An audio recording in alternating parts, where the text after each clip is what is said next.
So if you're watching, you can see three people are watching. If you want to type in the chat any questions you might have, I'll probably start playing in a little bit. I'll play a little bit on All the Things You Are, if you guys are familiar with the tune. But just waiting for some people to start watching.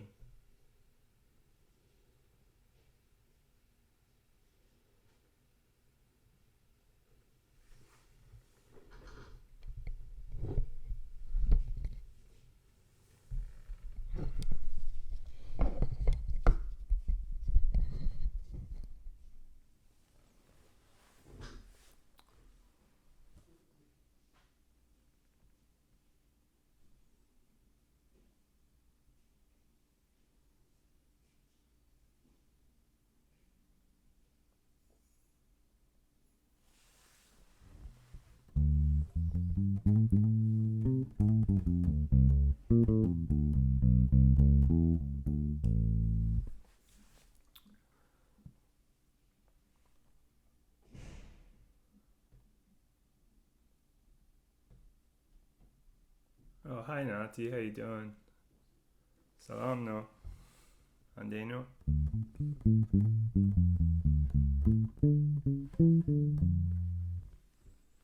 Yeah.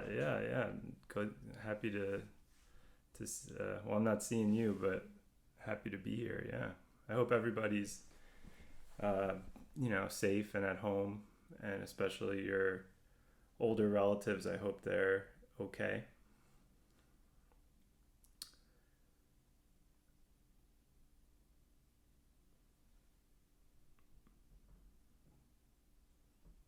So now that some people are kind of trickling in, I'll start playing a bit on All the Things You Are, soloing a little bit. A lot of people ask me questions about how to, do jazz solos and things like that. I'll play a little bit. If you have any questions, feel free to, type them into the chat and I'll try to field them. I also have my upright bass over there, so I'll probably start out with some kind of electric playing, but I'll switch to the upright whenever you guys want to talk about an upright specific technique question. All right, so for now, I'll play a bit on All the Things You Are, if you guys are familiar with that. And hopefully, if there's any audio issues, let me know. I'm trying to, this is a little new setup for me. All right, so let's,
All right. So, does anybody have any questions? Any stuff that you've been wanting to work on, or concepts that have been sort of difficult for you to get on bass? If you're having trouble thinking of anything, I'll just play more tunes, and maybe if you guys think of some stuff.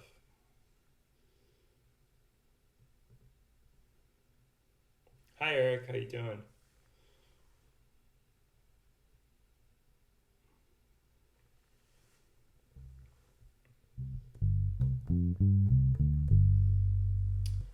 If it could be questions about like walking bass lines or soloing. Maybe I should turn my mic around too. Questions about walking bass or soloing. Um, technique, exercises, theory, any of that kind of stuff. Feel free to just type in the chat. And if you still can't think of anything specific, what's the best way to practice walking bass? I understand the basics, but looking for ways to practice and solidify what I'm doing. I play electric. That's a great question, Eric. So the walking bass is often challenging for especially if somebody's coming from like a rock or a funk background. Walking bass is a little bit different because you don't just memorize a riff. You have to, you're basically improvising a bass line the entire time you're playing a walking bass line. And to me, there's three really important principles behind walking bass lines. So the first principle is understanding what the harmony of a tune represents, or what the chords represent in a tune. The second principle is connecting notes, which are notes that you use to connect to the next root you're trying to get to. And the third principle is melodic shape. So choosing melodic shapes that make sense and are good. So I'll go into each of those things. So again, the three principles behind walking bass are: one, understanding the harmony; two, using good connecting notes; and three, using good melodic shapes. So for example, let's take a really typical chord progression, say a 2-5-1 in the key of C, right? So if you see the chords D minor 7, G7, C major 7, those chords, that's a really common kind of combination of chords, 2-5-1, that you see in a lot of jazz tunes. For example, if you've played Autumn Leaves before, it starts with a 2-5-1 in major. When we see a chord progression like that, you need to know what are the notes that are part of each of the chords. So in the case of D minor 7, that means, right, D, F, A, C. G7 means G, B, D, F. And C major 7 means C, E, G, and B. So you need to know the notes that are in the chords, but you also need to know the underlying key that they represent. So that, and people have different philosophies on this, but my philosophy, I don't really think of modes as much, but I think of key centers. So if you see 2, 5, 1 in a major key, for example, like we just did, D minor 7, G7, C major 7, that all belongs to the C major scale. So I know the notes of each chord, and I know that they all belong to the C major scale. The scale I would be using for D minor 7, for G7, and C major 7 are notes from the C major scale. All right, so that would be understanding the harmony. The second part, which of building a walking bass line, the connecting notes, has to do with the principles of setting up the note that you're trying to get to. And there's 3 ways to set up a note you're trying to get to. So for example, let's work between the D minor 7 and the G7. So getting from the D minor 7 to the G dominant 7. So if I was on the root of the D minor 7, right, and I wanted to play a note to sort of bridge the gap to get to G7, I'll play basically half notes. So I'll play the root for 2 beats, so 1, 2, and then some other note, and then G to get to the G. And there's 3 options of the kinds of notes we can use to get to G. The first option is to do diatonic stepwise notes. Diatonic stepwise means part of the scale, but adjacent to the note that you're trying to get to. So if we're moving from the note D and we're trying to get to G, the diatonic steps that move to G are the notes F, so F to G, or A to G. Those are the diatonic steps because they're part of the C major scale. So if you were to play it with half notes, it would be, or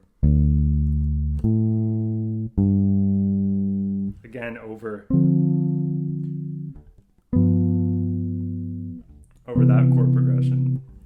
So in fact, I have it here, so I could do it on the play along, so you can hear what it sounds like with the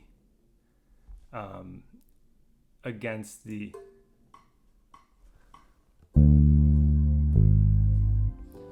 Okay, let's see. Let me just change the style of that. It doesn't sound great.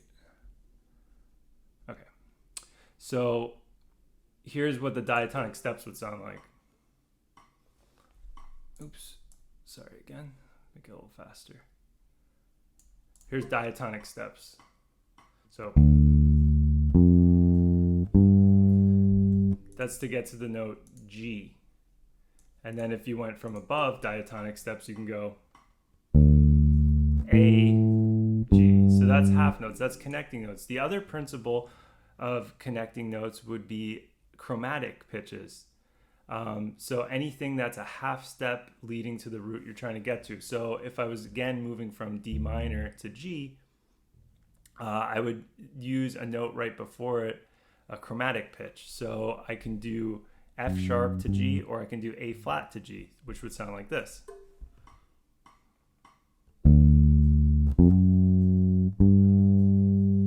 Or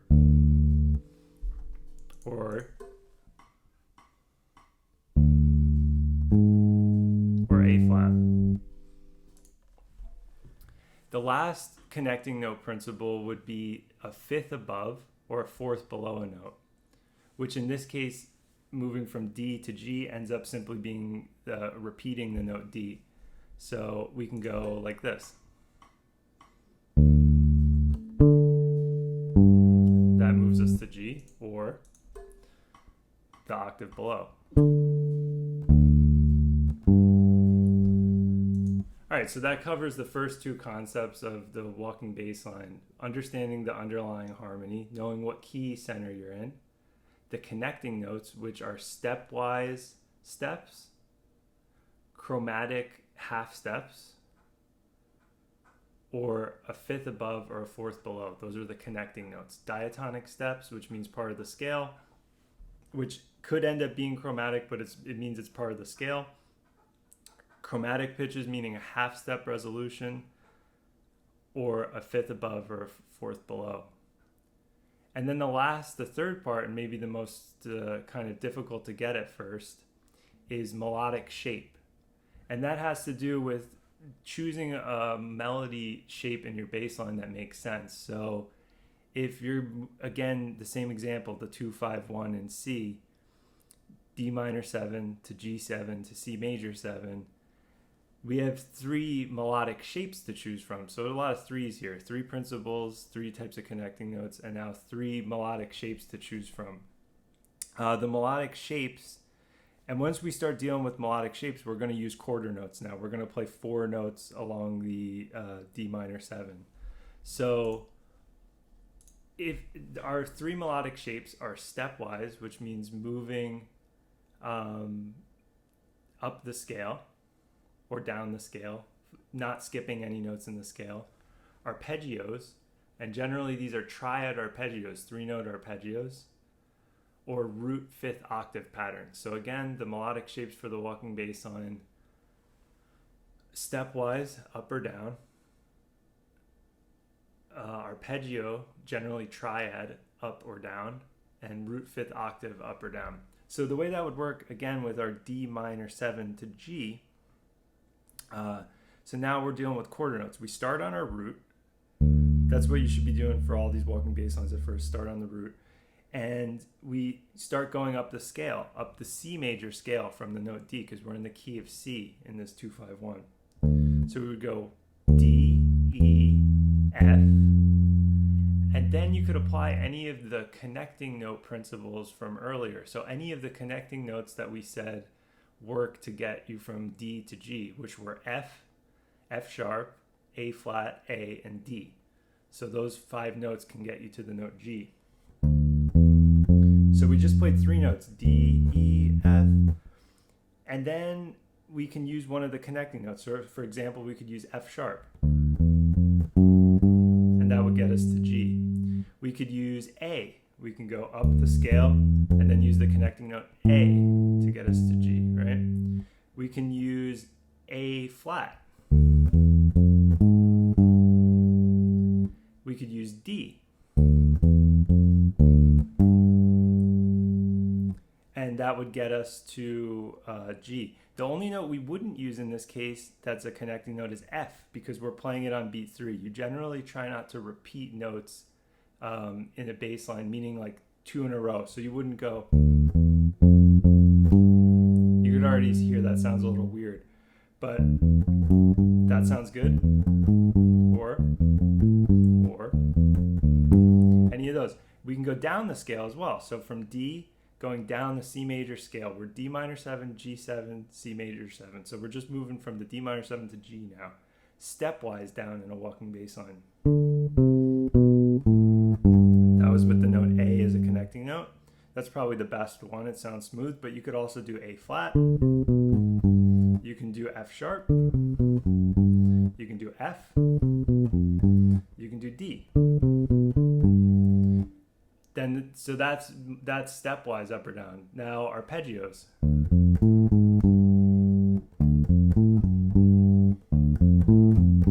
And the root. Then the same thing down the triad arpeggio.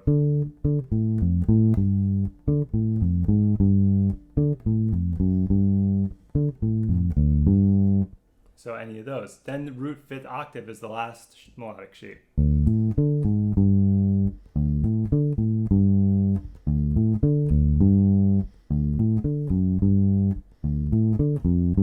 So notice that we have all these variations with these melodic shapes. You can go up or down, and then the 4th note in the pattern, you can vary it by changing the connecting note. And then all the principles apply on the rest of the chord progression. So hopefully, Eric, that kind of answered your question a bit on walking bass. Okay, and Nati also asked about walking bass. So Yasirun asked, how do you play fast or exercises for fast soloing on upright bass? All right, so let me switch to the upright bass. 1 second.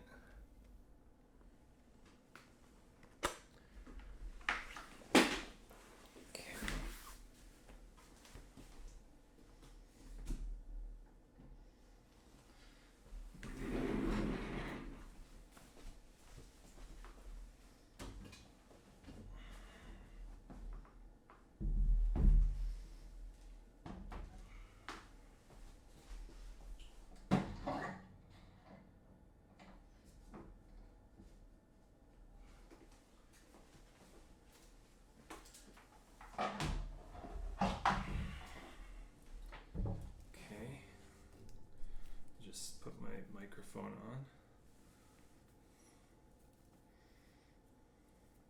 Are you still there? Yasirun, are you still there? Just making sure before I get into this stuff.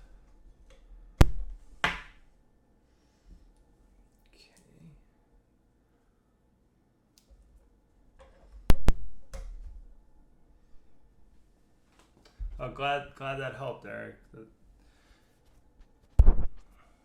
And I'll be putting out. I'm actually going to be putting out a YouTube video all about the walking baseline stuff. Basically, going over what I had just done there.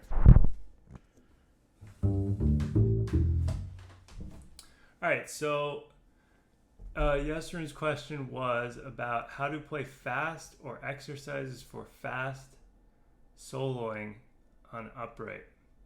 So I'm guessing you mean like Niels Henning, Orsa Peterson, people like that, John Patitucci, etc. So it's going to sound kind of silly, but at first I would say the first thing that's important is actually being able to really just playing all your scales, playing long tones on your scales. If you do have the bow, which my bow's over there, I don't feel like putting the bass down, but that's a good starting point because it's going to develop the left hand strength for you. So at first, actually playing slow, but part of it is trying to maybe think more like a horn player as opposed to thinking like a bass player. So I'll play a bit for you on I'll play on Autumn Leaves because that's a tune maybe people also watching are familiar with. So let's see. By the way, can you guys hear the upright? Is it hopefully you guys can hear it. Alright, so let me turn this mic around and I'll play a bit on Autumn Leaves and then maybe talk about what I'm doing. And I'll put the tempo up a little bit.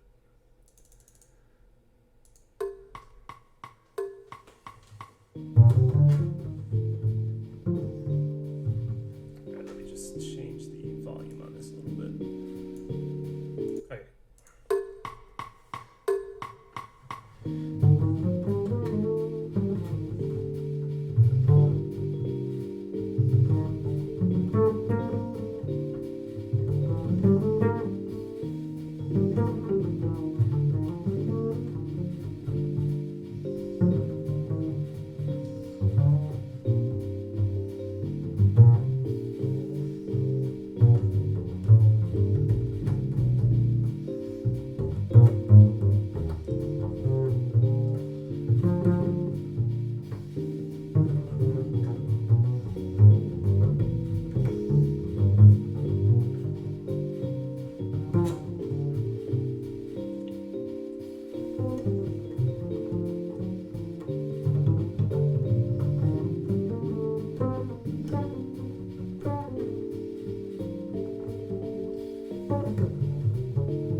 talk a bit about what I'm doing in both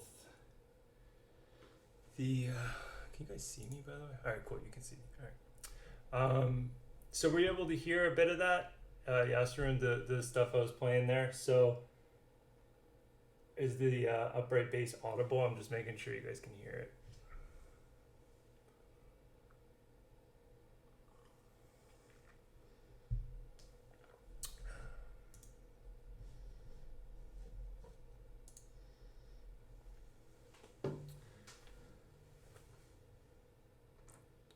Okay, so some of the stuff I'm thinking about with soloing as it relates to upright technique and also as it relates to the vocabulary with which I'm playing.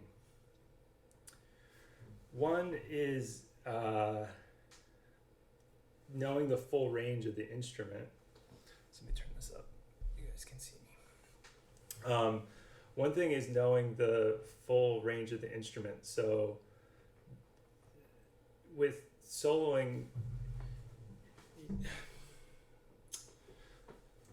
so if you're playing over chords, if for example we're playing over, let me use the play along again. So if we're playing over like a 2-5-1 in C, kind of like the same chords we were using for the bass line earlier. If you played it, if you play like a seventh of the chord, so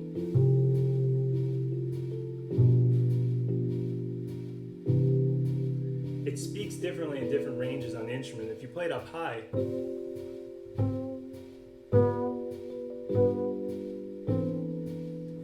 it speaks differently than lower on the instrument because the bass is such a low pitched instrument. So when you're soloing, it's good to have the whole instrument at your disposal, because if you're playing like ninths or sevenths or 13ths of chords, they speak better in the upper range of the instrument than they do lower over the chords, especially if you have somebody accompanying with you, because of something called the low interval limit. So for example, if I play like a ninth on that first chord, let's see, if I play on a D minor 7 the note E, let's hear what it sounds like in different ranges. So that's it down low. Here's what it sounds like in a middle octave. Here's what it sounds like up high.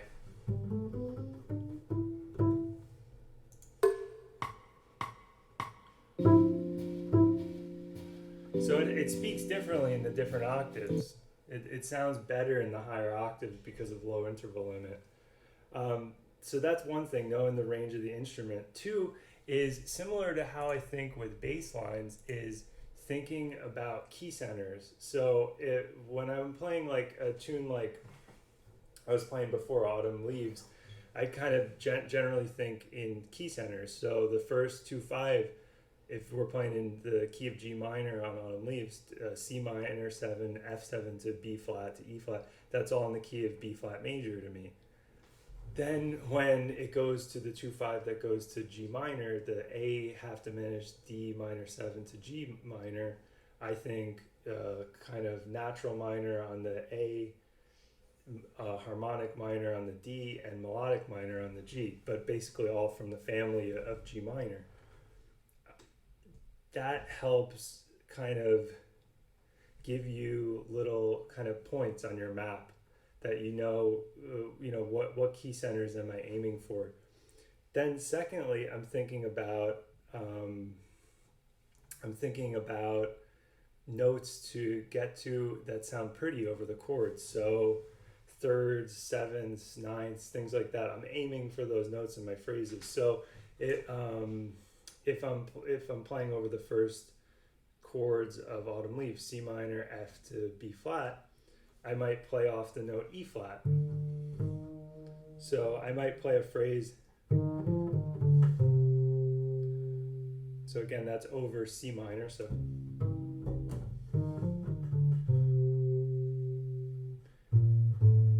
and I might try to get to the third of the F7. So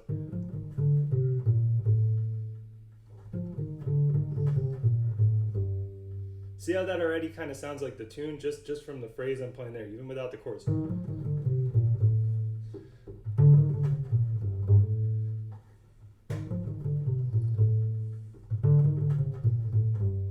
That's over the the initial phrase, playing thirds on each of the chords, and then it could even continue.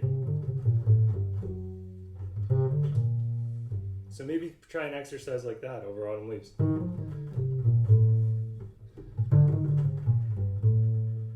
Oh, sorry.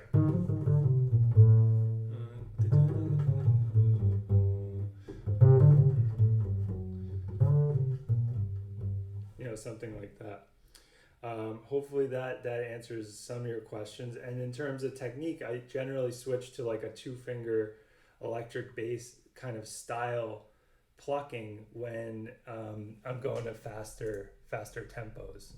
And there's some tricks. I mean, when you play in like thumb position, I play a lot of phrases where where I go across the 3-string. Phrases like that. So let me do a couple of those. I'll play some of these phrases where I use thumb position and a kind of like legato across the string kind of phrasing. Like the kind of descending arpeggios you'd hear horn players play. Again, it'll be on Autumn Leaves.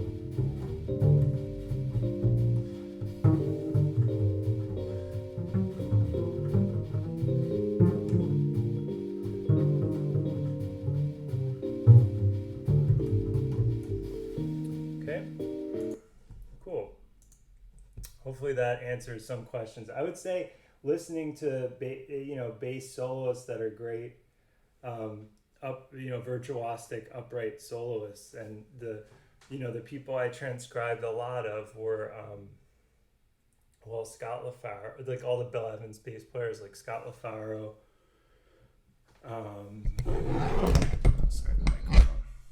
Scott LaFaro, Eddie Gomez, and Mark Johnson, those guys, and there's tons of great current players like Christian McBride and John Patitucci and Larry Grenadier. One of my favorites is this guy Mike Moore, who's played with Dave Brubeck. All right, so somebody asked, Sammy asks, thank you for the online lessons. This is Nahum. I have one quick question. What is the James Bond progression? James Bond, like the James Bond theme?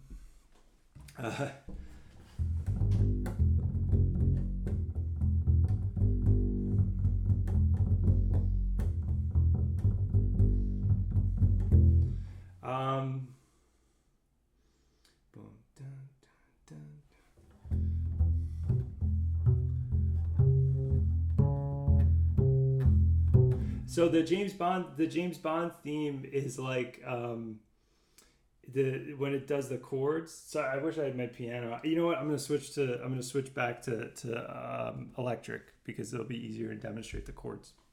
So just give me 1 second.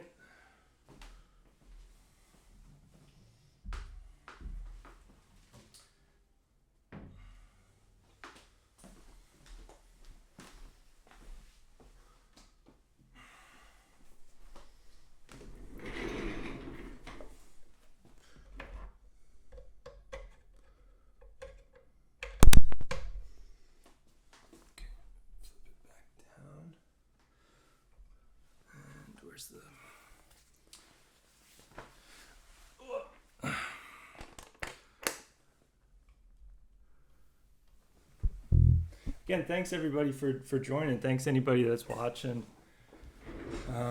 Feel free to join in on the chat and ask any questions. I'm glad that helped, Yasrin, and it's something I'm going to keep doing this so I could demonstrate more of it in the future.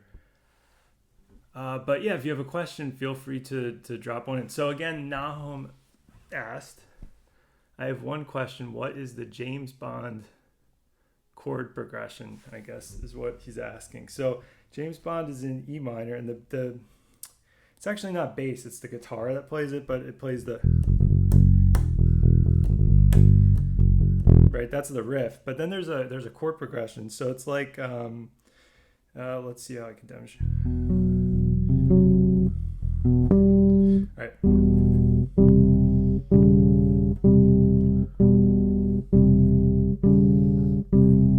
Right, that's the sound you're probably asking about. That chord progression it's E minor, and it's a common thing. You actually see it in some like Latin tunes too.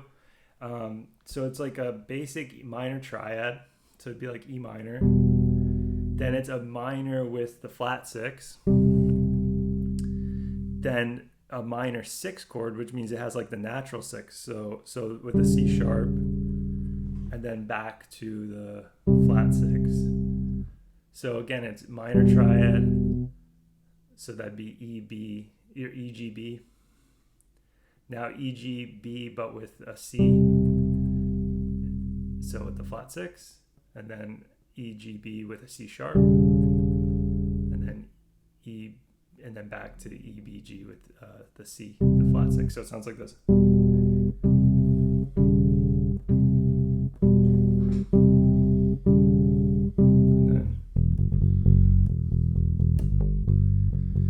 And then it ends on the famous chord it ends on is the, which is a minor chord with a major seven. So it's a minor triad. So E, G, B, and then D sharp on it. So it sounds again like this. Oh, it's better here. So I guess that answers your question. Anybody have other questions? Definitely.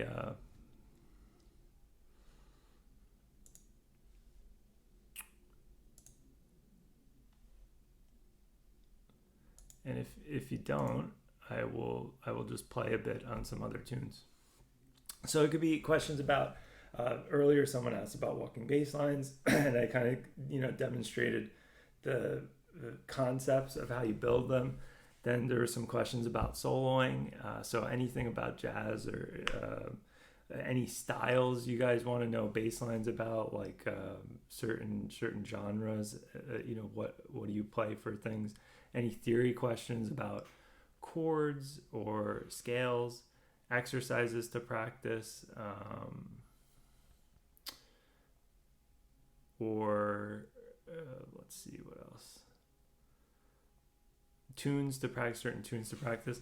All right, so if you guys don't have a question right now, I'll continue just playing some tunes, and I'm sure some more questions will trickle in. Let's see. And if there's a certain tune you want to hear me play on, just let me know. All right, let's see what tune would be good to play on. How about Embraceable You? That's a pretty song. So I'll play a bit on this. So I'll play the melody. This is a George Gershwin tune called Embraceable You. Oops. Okay. Alright, so let me know if there's any audio issues.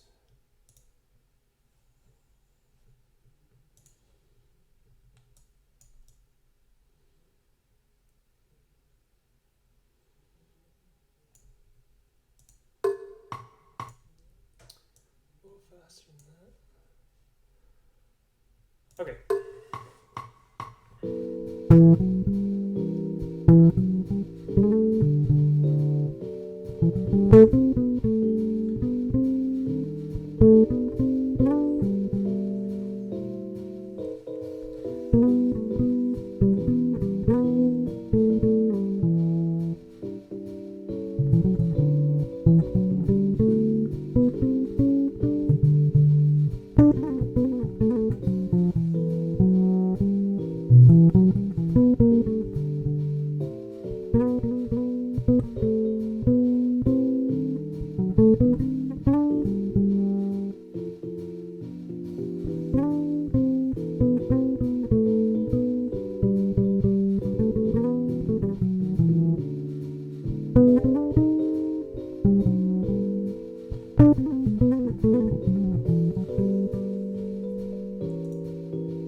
start just a little bit more on this tune. Mike has a question.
Mike asked a question. Hi, Jeff. In terms of integrating, again, let me fix the microphone. Sorry. Okay. Mike asks, in terms of integrating vocabulary, is the process of taking walking baselines phrases similar to the process of taking baseline phrases similar to taking transcribed soloing phrases? What's your personal process for really digging into new vocabulary and making it come out in your playing? Well, yeah, I would say they're pretty similar, right? Because to me, a great walking bass line is not all that different than a great solo, just that it has a little more rhythmic limitations, right? Because you really should be keeping that kind of quarter note pulse happening, and it's generally a bit more root bound, right? Because although not all walking bass lines always have a root on downbeats, you know, at least half of the time you're hearing a lot of roots on downbeats. I would definitely say that you borrow things from certain players. So I'll demonstrate it on the electric right now. So let's think about some certain players. So there's like a lot of Ron. I like Ron Carter a lot. That was somebody that I listened to a lot, and he uses a lot of interesting kind of things to embellish his bass line. So say we were playing on like a B flat blues, right? I'll try to demonstrate what to me are some like Ron Carter isms, which are certain left hand pull off techniques, certain types of fills, a lot of heavy like triplet, kind of descending triplet, arpeggiated fills, or root fifth. He plays a lot of root fifth octave kind of patterns. Okay, so this is on electric, but hopefully you'll get the idea.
So that's one that you...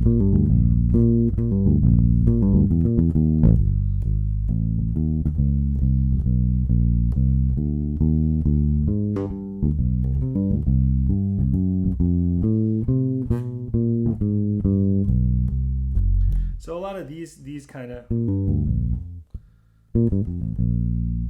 these descending triplet phrases. He uses a lot of like open string stuff too, or like string crossing kind of patterns. So he might do things like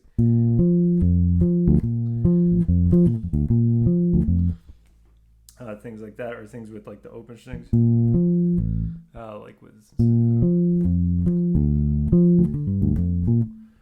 or what else would Ron Carter do? He'll also like cleverly resolve to things like the third, so say this was the last 2/5 of the B flat blues.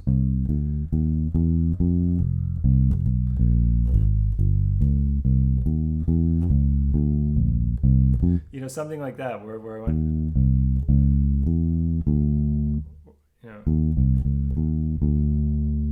starting with the third on the right on the top of the line. He plays melodic lines like that. So I've definitely absorbed some of those like triplet kind of feels, and then those left hand pull off things from Ron.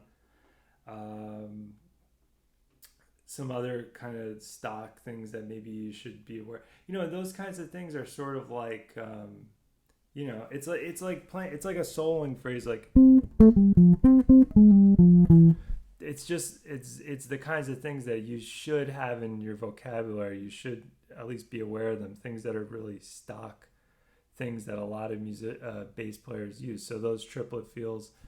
Other things are these kind of drops, I guess you could call them, like these like syncopated drops, which you hear like Ray Brown do a lot, and of course like somebody like Christian McBride, who's kind of in that lineage. So that would be in a again, I could show you with the blues, but that's starting from the octave higher root and like dropping down to the third. So I'll put a bunch of those in.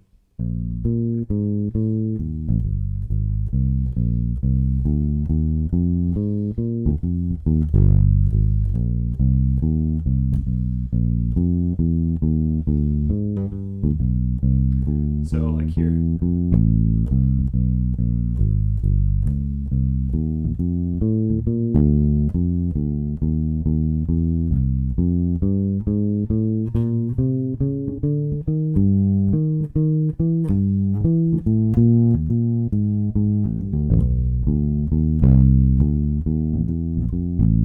So those, it sounds especially good on dominant chords. So that's another kind of stock phrase. And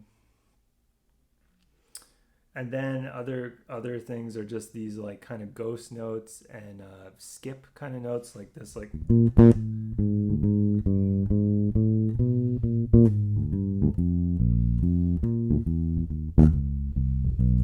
that kind of and you could put that skip rhythm anywhere, so you could put it on beat 2.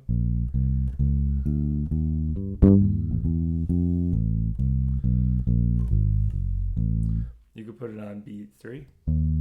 So, or let's see.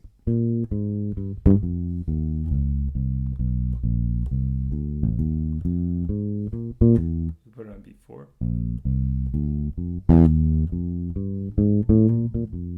So that kind of skip rhythm. Those are kind of typical, little phrases that you hear. In terms of the line stuff, you'll find yourself, if you listen to a lot of jazz recordings, playing phrases that are similar to what a lot of the most famous bass players play. But if there's certain things you're looking to build on, I could give you suggestions of guys to listen to. A bass player for really great time, I would listen to maybe Sam Jones. If you're looking to find an interesting linear playing, as in like the way the line, Paul Chambers is really interesting because he doesn't always land on roots on downbeats. In fact, he'll sometimes like chromatically approach roots on strong beats, which or other chord tones. He has a very like melodic way of doing lines. Ron Carter has all the great fills that he uses, and of course great melodic melodic lines as well, and just like a really nice long sound. And Ray Brown is great as well in terms of like the fills. Like, you know, I would say Ron Carter and Ray Brown are kind of the template for a lot of the typical bass or you know, ornaments on walking bass lines. Those two guys are probably the two to listen to. And then the question about personal process for really digging into new vocabulary and making it come out in your playing. Well, at first with a walking bass line, I think the important thing is just the fundamental things that I mentioned a little bit earlier to somebody who asked about walking bass lines, which is, you know, just the solid things that kind of form a coherent bass line. So understanding the underlying harmony, what scales it represents, playing connecting pitches like diatonic stepwise, chromatic approach notes, fourth below or fifth above approach notes, and playing melodic shapes that make sense. So stepwise motion, arpeggiated motion, broken arpeggios, or root fifth octave kind of motion. If you practice those kinds of things and get really solid at resolving to roots and exhausting all the different possibilities that are there, and then maybe doing things like start on a root on the first chord and try to resolve to a third on the second chord, that'll give you, you'll end up coming up with a lot of the same lines that you would find that are in a lot of classic, you know, recordings, because they're adhering to most of those kinds of principles when they play bass lines.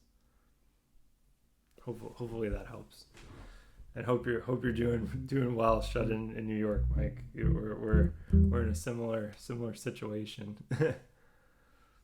Does anybody else have any specific questions?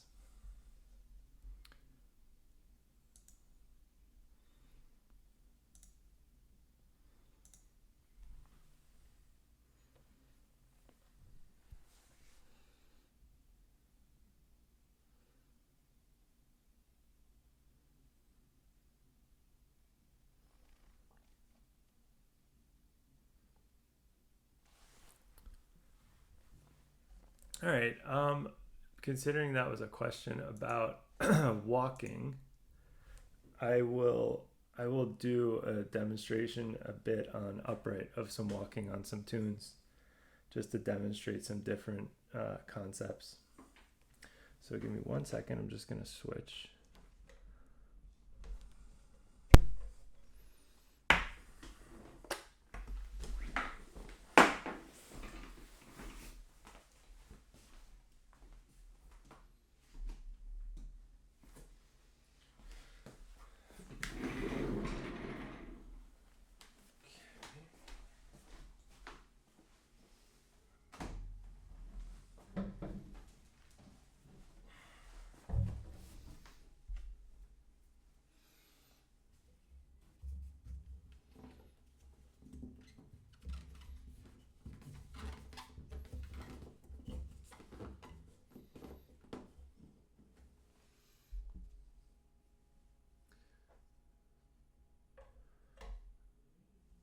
So let's. I'll give two kinds of tunes to play on with walking, so you can kind of hear.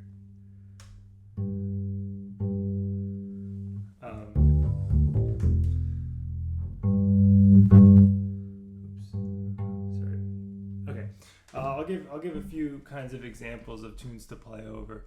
Let's do. Say one that you're familiar with. Let's do like Out of Nowhere.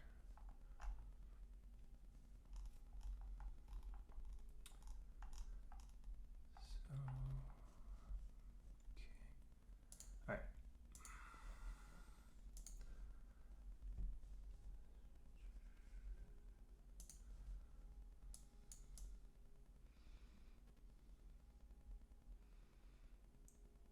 Because there is a little. Your question was about vocabulary with walking, and the vocabulary can be a little bit different. similar to soloing, depending on what kind of harmony the song has. So if you're playing a conventional songbook standard, you know, autumn leaves, there will never be another you. In this case, we're gonna do out of nowhere.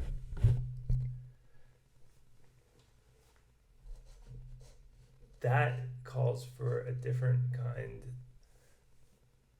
of vocabulary than, say, a modal tune. So I'll play a bit with this.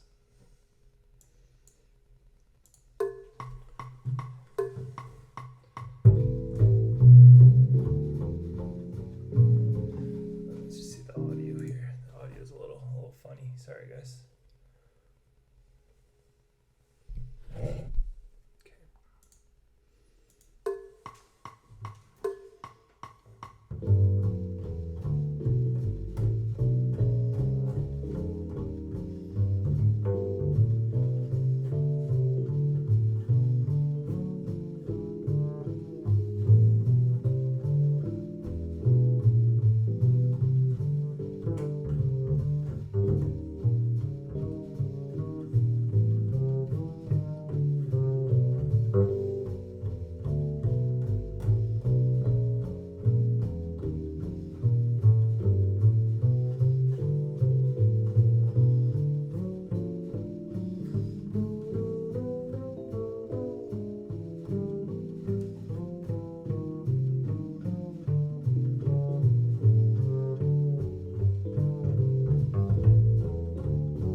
So there's some examples of walking on, a kind of conventional kind of American songbook standard, the 2-5-1 based conventional harmony sort of thing. But if you're walking on, say, a modal kind of tune, like something like So What or Impressions, or a lot of different like Wayne Shorter tunes, that does call for a slightly different kind of playing. So I'll do a couple choruses as an example of the types of things I would play on that sort of thing. And also the chords are a bit longer on this, so the trajectory of your line and trajectory of your melody is a little bit different. So if I'm playing something like So What, or Impressions, those kind of changes, I generally think in 2-bar phrases as opposed to one, because you have these long durations of the chords. So you could think in like 2-bar and 4-bar phrases. So instead of always coming back to the root, you might play, something like that, or something like that.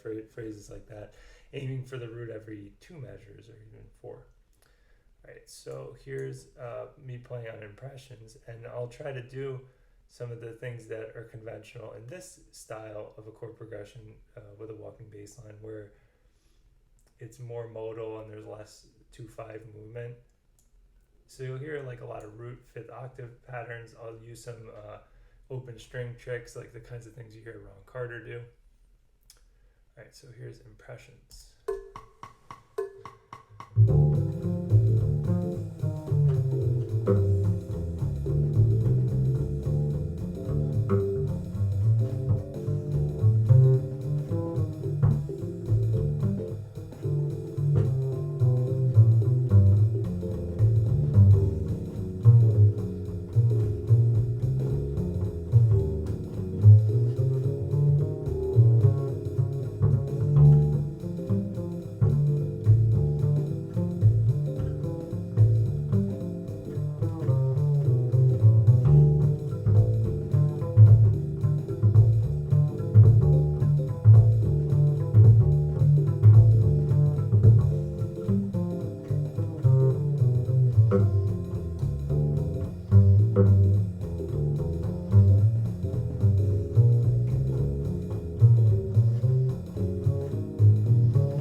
Alright, so that's a bit of playing on a modal kind of progression, and you could hear that there's a little bit different vocabulary on that kind of thing. So that can also affect the type of the question initially was about walking vocabulary. So also not only the players you're influenced by, but also the style of the tune can affect the kind of vocabulary. So it's a lot of that root fifth octave sorts of things, and open note kind of tricks. They work especially well on like modal kind of tunes.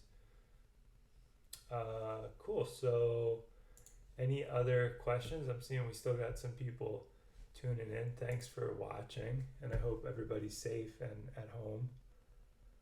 If anybody has any questions, I can go back on the electric bass as well if there's a question about anything.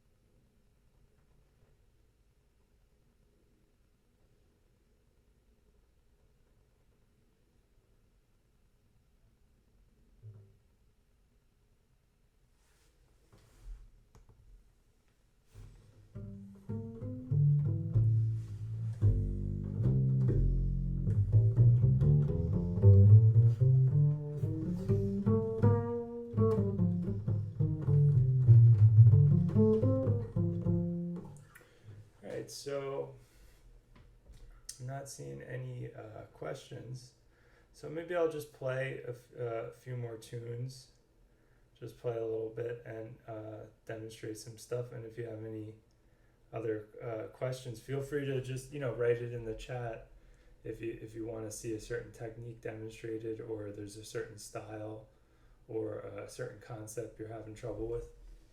So I will, let's see what tune I'll play.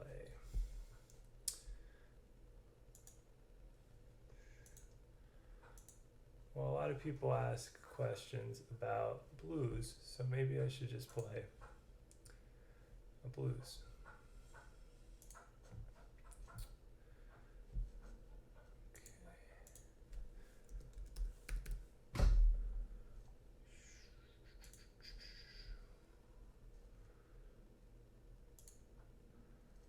Play a bit on B-flat blues. How's that sound?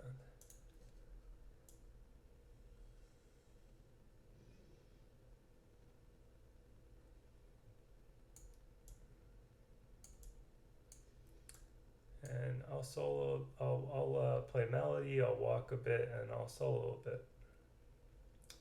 It's a little slower than that.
comes to the bass solo in a tune, how do you like to be accompanied?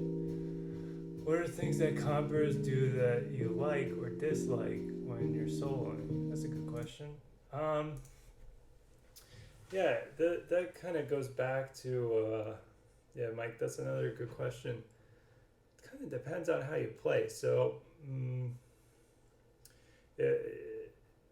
if I think it depends on how the bass player plays, rather. So if somebody plays a lot of lower register stuff, so if they solo like the way Paul Chambers solos, kind of in the more lower middle register of the instrument,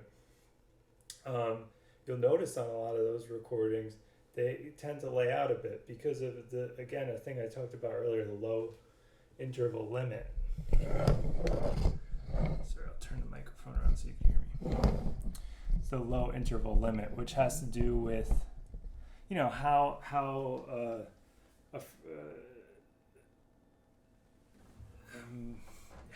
notes, you know, rub against each other. So if you're playing stuff on the lower register of the instrument on the bass, that's quite low, right? Because the bass, the notes are an octave below how you're thinking of them. So if someone's playing, say, again, a blues, I'll go back to the blues progression and I'll play in a way that, say I was trying to mimic like Miles Davis kind of phrasing, like playing long tones that are pretty notes over the chords, like ninths or something like that. I'll do that on the blues in the lower register first, and then I'll do it higher up, like in thumb position, and you'll hear how they sound a bit different against each other. And I'll explain how, if you're an accompanist, maybe you should be aware of that.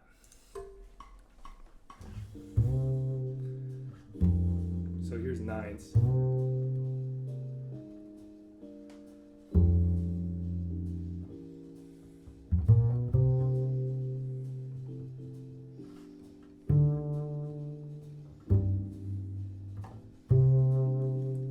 So that's what they sound like down there.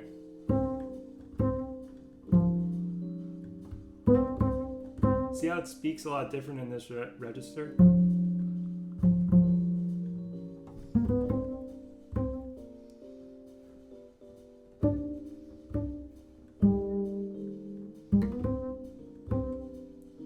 So if I was playing lines based off it.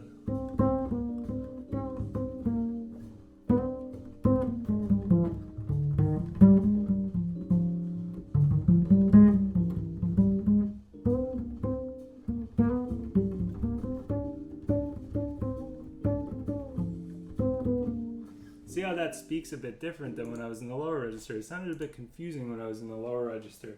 So that's something to be aware of as a soloist. But if I'm playing more kind of like bebop lines as a bass player, like Paul Chambers did, that's who I was talking about,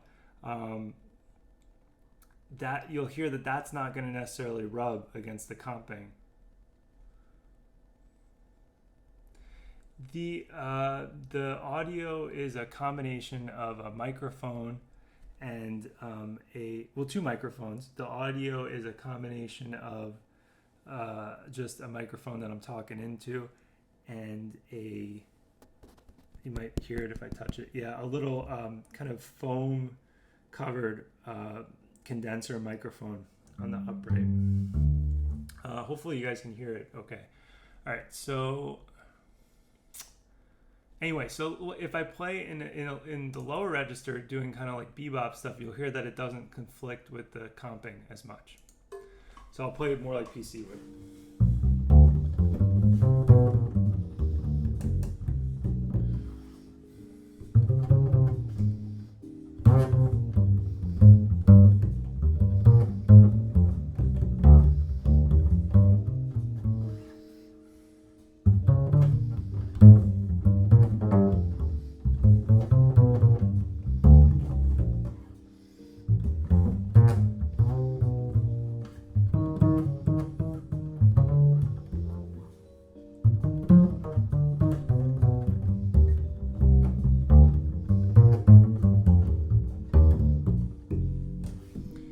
That doesn't really conflict with the oh nice, thanks, I'm glad to hear that.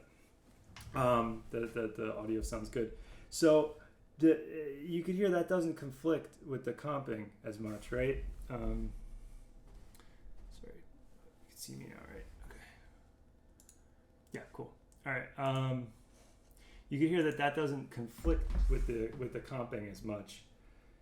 So that's something to think about as an accompanist. It depends on the way the bass player plays that you're playing with. If the bass player is playing more kind of longer phrases, held out notes, playing things like nines, 13s, you have to play in a lower register maybe on your instrument, like hold down the bass a bit more. I actually always like when a guitar player will play kind of like Freddie Green style, or like the quarter records with Herb Ellis and Red Mitchell, where he does a lot of great stuff like that. But that is something to be wary of if you're an accompanist and a bass player is soloing more in this range. Sometimes that's why you'll hear people just lay out completely, because if they're playing in a certain way, it can create a lot. So it's a combination of adapting your playing depending on what somebody's doing, but also being aware of what the style of their playing is. If they're playing kind of in a long way and playing nines but playing them in a lower octave, you have to be kind of careful of it conflicting. All right, so I'll take like a couple more questions, and then maybe we'll call it a day for today. And I'll be doing more of this, so feel free to subscribe on YouTube or just follow this Jeff Dingler bass page on Facebook. I know everybody's stuck inside nowadays, basically anywhere you are. I know we have people tuning in from different parts of the world, but I know pretty much everyone things have been kind of a drag. So this is something for you guys to kind of work on. And if there's no other questions, I'll just play a brief exit point, answer them. But if not, if things are winding down, we'll resume another time. But let's see what tune would be good to play on. Let's see.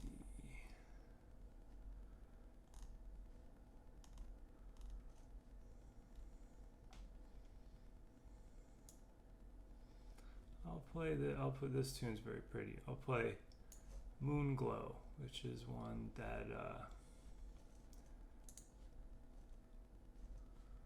I can't find right now. Where is it?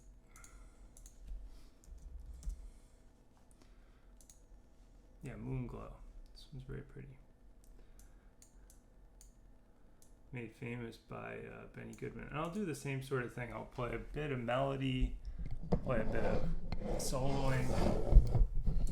Turn the mic to the speaker so you can hear the iReal book a little bit more. If you guys are wondering what play along I'm using, using the one that everybody uses, iReal Pro. Let's see. All right, so this is Moon Glow. I'm playing in the key of G.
to Made Famous by Benny Goodman. All right, so if there's any last questions from you guys about a specific thing to work on, let me know. Otherwise, I'll be doing one of these again sometime in the next week. I'll do another one, and you guys can think of any questions you might have. In the meantime, I'll be doing both electric and upright bass. Again, any style, doesn't necessarily have to be jazz. Could be questions about just general exercises to practice on bass, technique stuff, theory. But if you guys don't have any questions, I will probably call it for today. But that was a lot of fun, and thanks for everybody who joined. And we'll be doing one of these real soon again.